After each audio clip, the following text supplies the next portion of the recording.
Can you guys believe it's June already? It's literally summer. It's summer.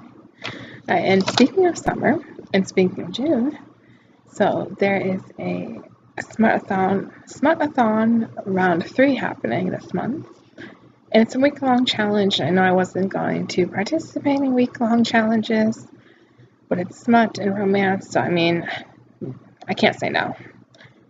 So basically, for this readathon, they have like a bingo board, and I plan to complete the top 2 rows with 4 books because I'm doubling up.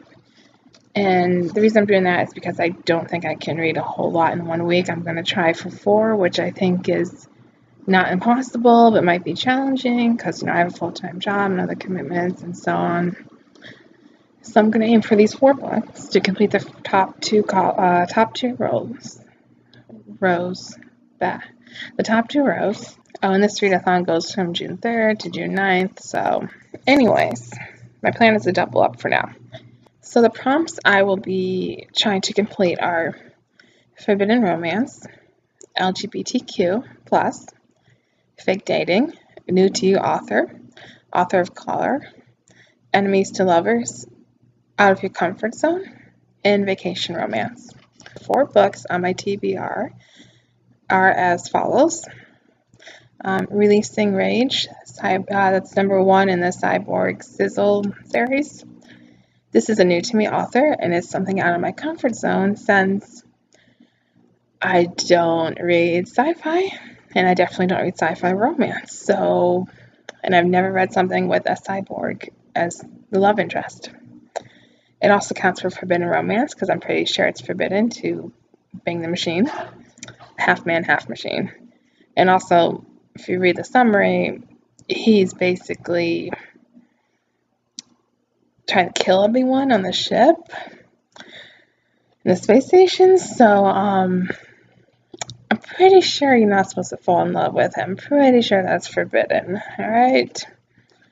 I came across this on a book blog and I'm like, it sounds ridiculous, but also interesting. So I put it on my wish list, and I'm just going to pick it up. I mean, the first book in the series is free, so I technically already picked it up. I just have to read it now. The second book I have is The Bashful Bride, which is book number 2 in the Advertisements for Love series. And I read the first book and absolutely loved it. I read that back in March, I think. And it features a woman of color, a black woman of African descent. And I want to say it takes place in the UK, but I don't remember exactly. All I remember is that I loved the first book, and I'm like, I want to read more by this author, so I'm going to continue this series. So I'm reading book 2, and it also fits fake dating because they meet up through a letter and advertisement in the newspaper, and they start this kind of like fake relationship to get out of. He's getting out of. I forgot now. Oh my god! But they're dating so they can get out of their situations that they don't want to be in. So they're using their dating / engagement or romance, whatever it is, the advertisement to get out of their current situation. So the third book that I plan to read is The Unseen Attraction, which is book number 1 of Sins of the Cities. And this is a new to me author. This has been on my wish list for a while. This fits the LGBTQ+ theme, as well as the new to me author theme. And that is it. But it's been on my wish list for a while. All I remember is it actually features a character that is a person of color. I think he's an Indian man. And it's a relationship between 2 men. And it's also a historical romance, which is totally my cup of tea. So I'm looking forward to this. And I think there's like a murder mystery or something in it, but I don't exactly remember the details. But this cover has been on my wish list for a while, and I keep going like, yeah, I should read it. I should get to that soon. And now I'm going to read it. So it's down on my wish list. And hopefully it turns out good because I've heard like the good read reviews I think were pretty much positive. So looking forward to that. A gay historical romance. Love it. And then the fourth and final book I plan to read is The Unhoneymooners, which if you're on BookTube or follow book blogs, you're going to see this like everywhere because it's a new release and everyone's hyping it up and everyone has like positive things to say. typically I wouldn't really gravitate towards this kind of story. Personally, wasn't really like drawn to it when I heard the summary, but it fits. It's a new to me author, even though I know who Christine Lauren, even though I know who she is, like I've heard her name before. I haven't read any of her books yet, but she's all over BookTube and book blogs, so I'm gonna read this. It's a new to me author. It's an enemies to lovers, and it's a vacation romance. I needed a vacation romance. This is the only thing I could think of and the only thing I could find. So it's basically a story of this couple. Well, they're not a couple. Her sister is marrying his brother, and they don't like each other. And they go to Hawaii for the wedding, and everyone gets sick at the wedding, so the bride and groom can't go on their honeymoon.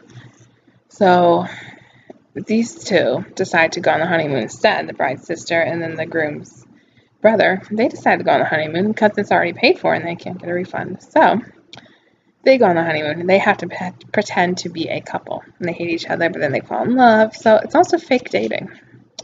Yes. So that's my little TBR. And the honeymooners I've seen everywhere. I may just listen to it as an audiobook because I kind of don't know if I want to pay for it, like a physical copy. I was thinking this would be good to bring to the beach, but I don't think I'm going to the beach this week, the week of the readathon. So my beach plans are in like July, so no to that. It sounds like it would be like a good beach read though. But, I probably will end up enjoying it. But yeah, so that's my TBR for the Smutathon. I'm going to try and participate.